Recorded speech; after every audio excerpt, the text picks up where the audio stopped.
안녕하십니까. 미래예측의 박영숙 교수입니다. 이번 시간에는 2030년부터 2060년까지의 미래 타임라인, 몇 년도에 무슨 기술이 나와서 세상을 어떻게 바꾸나 알아보겠습니다. 결혼 안 한 사람이 결혼한 사람보다 더 많아지는 시점이 2031년, 2040년에 담배가 소멸하고요. 2050년에 인저인간이 나온다. 이런 이야기들, 진척을 한번 보겠습니다. 미래 타임라인 2030년부터 2060년까지 2031년에는 방콕이 아주 저지대입니다. 방콕, 방글라데시 그리고 중국에는 상하이 이런 지역이 아주 저지대예요. 많이 깔아앉는다. 방콕 인구 1200만 명이 더 이상 방콕에 살 수가 없습니다. 자꾸 가라앉으니까 일주일에 한 번씩 가라앉으니까 다시 새로 재건축을 해도 쓸모가 없는 도시가 된다라고 봐요. 2031년에 줄기세포가 완전 보편화가 되어서 뭐든지 줄기세포를 가지고 피부를 재생시키고 뼈를 재생시키고 귀 재생시키고 코 재생시키고 할 수 있습니다. 2032년에는 전 세계 거북이 소멸한다라고 보고요. 2033년에 인간이 이제 화성에 착륙을 하게 된다라고 저희는 예측합니다. 2034년에는 스위스에서 마저 핵 폐기, 핵을 모두 폐쇄한다라고 되어 있습니다. 지구촌에 이제 양철 주석이 사라지는 해 2035년이 되면 중동이 너무 더워져요. 이미 완전히 열대지방이 되어서 중국에서 이제 더 이상 아프리카에 관심을 가지지 않는다. 전기차가 보급이 되면 또 전기 쓰니까 석유를 사지 않는다 해서 석유의 종말이 가까워지고 있습니다. 그래서 중동의 경제가 급추락한다라고 되어 있고요. 2035년이 되면 무인차가 2030년부터 대부분의 자동차는 전기차이면서 무인차 즉 자율주행차로 갈 것이다. 2035년에 홀로그래피 이미지가 보편화가 되어서 죽었던 사람 엘비스 프레슬리를 그 옛날에 그 이미지를 이용하여서 오늘 여기 와서 쇼를 하고 있는 뮤직쇼를 하고 있는 것으로 만들 수가 있습니다. 2035년 전쟁터에는 로봇만 출전시킨다. 이제 인간이 나가서 전쟁터에서 총을 쏘고 인간이 맞아서 총상을 당하거나 사망하거나 이런 게 없어집니다. 이제 전쟁터에는 로봇이 나가요. EU가 최종 붕괴되는 시점이 2035년 정도. EU의 저 북유럽하고 남유럽에 뭔가 차이가 굉장히 많이 있습니다. 특히 남유럽에 요즘에 시리아 난민이라든가 남유럽은 굉장히 가난하고요. 북유럽이 오히려 잘 살고 있어서 여러 가지 문제점이 있다. 그래서 갈라질 것이다 라고 저희가 보고 있습니다. 2036년에는 이제 배양육이라고 고기를 공장에서 배양을 해서 뼈는 만들지 않고요. 고기 세포만 배양을 해서 고기를 이제 축산 농가가 키우는 것이 아니라 배양육 공장에서 키우는 이런 시대가 온다라고 저희는 보고 있습니다. 2039년이 되면 제조업이 서구에서는 소멸합니다. 제조업. 왜냐하면 3D 프린터로 각자 프린트를 하기 때문에 큰 공장이라든가 큰 공장 주변에 주택가라든가 이런 것들이 소멸할 수가 있어요. 2039년이 되면 호주의 코알라가 완전히 소멸한다라고 예측이 되고 있습니다. 굉장히 많은 변화가 온다. 2040년이 되면 이제 인도 경제가 중국의 경제를 능가한다. 2030년이 되어도 중국보다 인도의 인구가 더 늘어난다. 그리고 인구 이퀄 국력이기 때문에 인구가 가장 많은 국가가 인도가 되어서 인도의 권력이 증강한다. 이렇게 저희는 보고 있습니다. 2040년이 되면 이제 석유를 쓰지 못하게 해요. 석유 때문에 전부 가라앉고 기후변화가 일어나기 때문에 에너지 섬이 유행한다. 에너지 섬, 바다는 굉장히 지금 공해상에 주인 없는 바다들이 많이 있습니다. 거기에 에너지 섬을 만들어서 주로 태양광으로 에너지를 생산하는 이런 시대가 2040년이다. 2040년이 되면은 또 제놈 지도 이런 거 게놈 지도 들어봤죠? 이 게놈을 지도를 DNA를 시퀀싱 한다 그래요. DNA를 염기 서열로 분석을 해서 이제 인류의 건강이 또는 수명 연장이 급증할 수가 있습니다. 지금 현재 이미 유전자 편집 가위가 나왔습니다. 지금 현재 2016년에 뭐 굉장히 큰 기술로 나왔는데 이 유전자를 편집할 수 있으면 내가 유전 질병이라든가 아니면 유전이 아니더라도 질병이 보이는 DNA 그 유전자를 잘라서 다른 거하고 붙여버리면 그 질병을 40세에 걸릴 그 질병을 내가 앓지 않게 됩니다. 자, 2040년이 되면 지구촌에 담배가 소멸할 것이다. 미국의 담배 소비가 최고조였던 연도가 1960년입니다. 미국은 1960년도 이후에 계속해서 담배 수요가 이제 줄고 있어요. 다른 나라도 대부분 마찬가지고 아시아가 이제 담배 소멸 작전에 들어가죠. 2040년이 되면 담배라는 게 사라질 수 있다. 그러면 담배 장사, 담배를 가지고 뭘 하든 이런 기업들은 또 망할 수가 있겠죠. 2042년에는 인구가 90억 정도가 90억으로 늘어날 것이다. 2040년 기억하세요. 이제 백인 인구가 소수민족이 됩니다. 백인, 지금까지는 백인이 흑인, 아시아인, 스페니시 뭐 이런 인구보다 훨씬 더 우월하다, 힘이 있다라고 생각했는데 2040년 종말을 맞습니다. 2040년이 되면 아시아인, 흑인, 유색 인종이 훨씬 더 파워를 가지는 대다수가 이제 백인 인종이 소수가 되어서 아주 마이너리티로 전락을 하게 됩니다. 2044년이 되면 지구촌에 영구 동토층, 영원히 얼어있던 이 땅들이 대부분 다 녹습니다. 이게 바로 CO2, 우리가 알고 있는 탄소 배출로 인해서 기후변화, 지구온난화 때문에 그렇죠. 2045년 레이커즈와일이 이제 2029년에 인공지능이 인간보다 더 똑똑해지고 2045년이 되면 싱귤레리티가 온다 이렇게 얘기했어요. 싱귤레리티는 뭐 AI 인공지능 그 기술이 인간보다 훨씬 더 똑똑해지고 모든 기술은 기하급수적으로 성장하여 이 성장 증가해서 드디어 2045년이 되면 더 이상 예측할 수가 없는 시대가 오거나 아니면은 인공지능이 우리의 인간의 할 일을 대부분 대신해주는 이런 시점이 올 것이다. 그래서 인간과 기계가 융합해서 뭐가 인간이고 뭐가 기계인지 알 수가 없다. 여기까지 이야기했죠. 2045년이 되면 동식물은 대부분 소멸하고요. 많은 이 종자들이 종의 소멸이 오고 있습니다. 2046년 영국 같은데 은퇴 나이가 70세가 됩니다. 고령 인구, 이제 100세 시대, 뭐 150세 시대, 200세 시대가 되면 그렇게 60세에 은퇴해가지고 200세를 그저 우리가 뭐 아무것도 하지 않고 지낼 수가 없어요. 그래서 은퇴 나이를 70세, 호주 같은 데는 72세로 바꾼다라고 하고 있습니다. 2049년이 되면 집이나 일터의 모든 로봇들이 인간을 도와주는 도우미로 또 인간의 일을 대신해주는 이런 모든 일터에 로봇이 다 등장해 있다. 이렇게 이야기를 하고요. 2050년이 되면 인류의 갈림길이 지금 현재 우리가 쓰고 있는 이 자본주의 세상이 소멸합니다. 자본주의 시스템이 소멸한다라고 저희는 예측해요. 자본주의 시스템이 소멸하고 non-ownership economy 그게 뭐냐면 무소유 경제 또는 뭐 공유 경제, 협업 경제 사람들이 소유를 하지 않아요. 왜?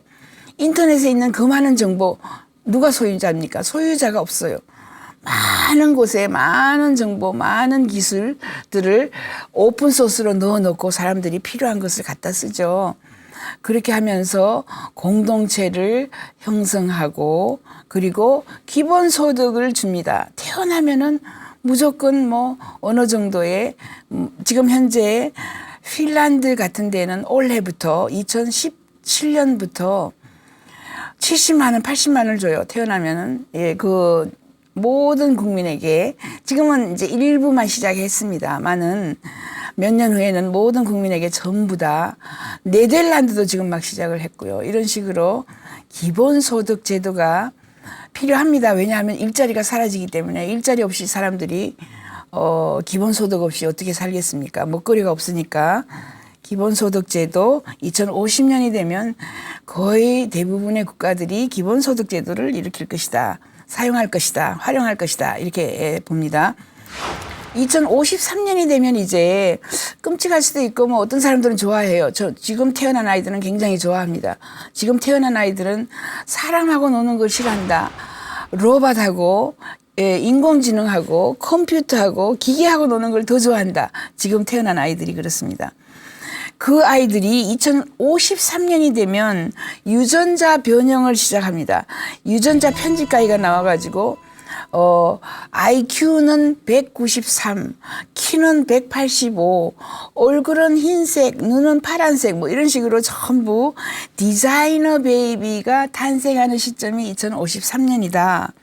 라고 봐요. 그래서 이렇게 DNA 기술이 1953년에 DNA 게놈 지도 이런 것들이 나와서 부자 부모들은 자기가 원하는 아이를 디자이너 베이비로 지금 만들기 시작합니다. 완벽한 아이를 탄생시키는 겁니다. 이렇게 완벽한 아이를 탄생시키다가 보면 처음에 여러분이 전화기 무선 전화기가 800만 원 했어요. 벽돌 같은 전화. 요즘에 지금 10,000원만 내면은, 그죠? 10,000 얼마만 내면 스마트폰을 사용할 수 있듯이 처음에는 부자 부모들만 완벽한 디자이너 베이비를 만들었지만 점점 가격이 싸져서 이제 누구나 디자이너 베이비를 선택하고 만들고 키, 피부, 머리, 눈, 색깔들을 다 선택할 수 있습니다. 이것을 이미 인공자궁에서 아이를 탄생시킬 수도 있다. 이렇게 이야기합니다. 2055년에는 지구촌의 대부분의 국가가 민주주의를 다 쓰고 있다. 민주주의 사회가 된다라고 봐요. 2055년 대부분의 국가가 민주주의를 완성시키는 단계. 그리고 하지만 정보의 홍수 속에서 똑똑한 개개인들이 자기가 원하는 개개인이 원하는 민주주의, 소셜 미디어 기술이 뭐 점점 더 발전하여서 결국은 저 위에 있는 대통령, 총리, 장관 이런 윗선에 있는 이런 사람들의 파워가 점점 줄어들고 그런 사람들은 자원봉사를 하기 위해서 자기의 이 임무를 위해서 대통령을 한다. 독재자나 전체주의나 이런 것들이 사라지고요. 권력이 없는 대통령, 권력이 없는 총리, 권력이 없는 장관들이 똑똑하고 권력이 있는 개개인을 위해서 봉사하는 자리가 된다라고 저희는 보고 있습니다. 2055년에는 지구촌의 인구가 정점을 찍어요. 더 이상 2055년 이후에는 더 이상 인구가 증가하지 않습니다. 피크. 그리고 이미 2030년에는 서구의 인구는 정점을 찍었어요. 아프리카 인구까지, 아시아 인구까지 피크를 찍고 내려갑니다. 하강합니다. 지구촌의 인구의 정점이 90억 또는 93억을 찍고 하락한다라고 보고 있고요. 한국의 인구의 정점은 2020년이다. 또는 외국에서 인구 절벽 그런 이거 저자는 2018년이다. 인구 이퀄 국력이기 때문에 인구가 정점을 찍는 2020년 이후에는 국력도 하강합니다. 지금까지 그 어느 국가가 인구가 줄면서 국력이 상승한 나라가 없어요. 인구가 줄면 덜 먹고 덜 생산하고 덜 사고 그죠? 이렇게 해서 점점 더 국가가 가난해집니다. 2056년이 되면 지금 현재 2017년에 이미 종이 신문이 사라지고요. SNS, 똑똑한 개개인들이 전부 방송사 사장, 신문사 사장이 됐습니다. 트위터, 페이스북이 전부 자기 신문사 또는 방송사예요. 지금 현존하는 방송사들이 2056년이 되면 모두 소멸할 것이다. 아무도 방송사를 운영할 수가 없다. 이렇게 얘기합니다. 왜냐하면 수많은 사람들을 먹여줄 광고가 없는 겁니다. 대기업들도 2030년, 2040년 이후에 대기업들이 서서히 망해요. 대부분 1인 기업이라 광고를 줄 수 있는 이런 시스템이 없어지는 거죠. 그래서 수천만 개의 개인 방송, 1인 방송 또는 블로거들이 엄청난 정보의 뉴스를 양산합니다. 그래서 글로벌 커먼스의 지적 재산권도 저희는 소멸한다라고 보고 있고요. 모든 정보는 무료입니다. 인터넷이 무료이듯이 인터넷 속에 들어가 있는 정보들이 무료이듯이 그리고 인터넷에 80억 명, 90억 명이 다 들어옵니다. 이제 인공위성으로 무료 와이파이, 무료 인터넷을 깔아주기 때문에 그래서 이 인공지능이라든가 대부분 것들이 굉장히 많은 부분이 무료화가 되는 게 2056년이다. 저희는 이렇게 봅니다. 2056년에는 지구촌의 온도도 3도 이상 상승을 한다라고 저희는 보고 있고요. 2060년 정도가 되면 수많은 국가들이 너무나 지구촌의 온도가 올라가기 때문에 주로 적도 지방 그리고 중동 지방의 수많은 국가 약 20-30개의 국가가 소멸한다라고 저희는 이미 예측하고 있습니다. 2060년도가 그런 상황이 오죠. 하지만 인류는 그 많은 기술 발전을 통해서 이제 다양한 기술들을 활용을 하면서 아주 풍요의 시대를 맞아 재미있고 즐거운 이런 세상이 온다라는 게 기후변화만 우리가 해결한다면 모든 것을 해결할 수 있다라고 저희는 예측을 합니다. 지금까지 2017년부터 2060년도까지의 미래 타임라인을 보여드렸습니다. 사실 오늘 이 시간이 저의 마지막 강연입니다. 약 30회에 걸쳐서 미래 예측에 관해서 많은 이야기를 해드렸습니다. 사실 얼마 전까지 스마트폰이 나와서 우리 일상생활을 이렇게 바꿀 수 있는지 상상도 못했습니다. 그러나 몇 년 후가 되면 자율주행차, 이제 무인차라 그래요. 사람이 운전하지 않는 무인차가 나옵니다. 그렇게 되면 우선 운전수들이 사라져요. 그리고 이 차가 24시간 뺑뺑 돌면서 이 사람 저 사람 다 태웁니다. 미스터 김 태우고 미스터 박 태우고. 그러면 누구나 다 누르면 3초 만에 나를 차가 데리러 와요. 자동차 소유의 종말이 옵니다. 자동차를 안 사요. 그렇게 되면 주차장이 사라집니다. 거대한 주차장이 도심에 많죠. 다 사라질 것이고 주유소도 사라집니다. 이렇게 많은 것이 변하죠. 공부하는 방법도 달라질 것입니다. 공부하는 방법은 이제 사람들이 칩을 업로드, 다운로드 할 수 있어요. 지금은 여기에 넣지만 뇌에까지 넣을 수 있고 TDCS라는 이런 기술은 내 머릿속에 있는 지식을 상대방에게 넘겨줄 수도 있고요. 또 나의 기술을 텔레파시로 확 이메일로 밀어주는 이런 기술도 지금 나오고 있습니다. 이러한 지식을 몸속에 뇌 속에서 다운로드 받고 업로드 받고 이 칩만 계속해서 정보를 넣어서 업데이트 시키면 공부하는 방법이 완전히 달라지겠죠. 열심히 외울 필요가 없어요. 이렇게 미래 변화를 미리 알게 되면 내가 미리 가서 준비하고 있다가 부자가 될 수 있어요. 내가 미리 국가가 준비를 하면은 부자 국가가 될 수가 있습니다. 그래서 결국은 역사 공부보다는 미래 공부가 훨씬 더 중요하다고 미래학자들은 외칩니다. 앞으로 미래 공부에 점점 더 많은 관심을 부탁드리면서 세계 미래 보고서라는 책도 제가 발간을 해서 여러분에게 많은 정보를 지속적으로 알려드리려고 노력하고 있습니다.